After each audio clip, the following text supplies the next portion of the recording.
আসসালামু আলাইকুম। বাংলাদেশি সিনেমায় আমরা অনেক টিজার দেখেছি, কিন্তু এমন অ্যানিমেটেড টিজার এই প্রথম রকস্টারে।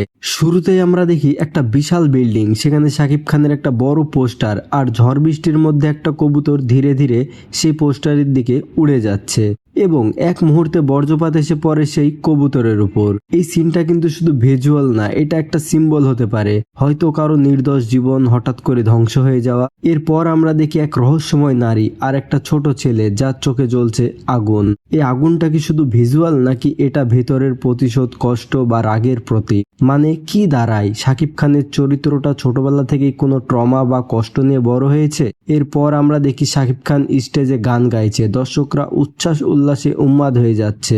আর গানের লাইন "আমাকে পুড়িয়ে দাও, আমাকে ভাসিয়ে দাও", এই লাইনটা কিন্তু অনেক কিছু বোঝায়। হয়তো সে নিজের অতীত থেকে পালাতে চায়, হয়তো সে মুক্তি খুঁজছে। সব মিলিয়ে এই টিজারটা শুধু একটা গল্প না, এটা একটা নতুন যাত্রার শুরু।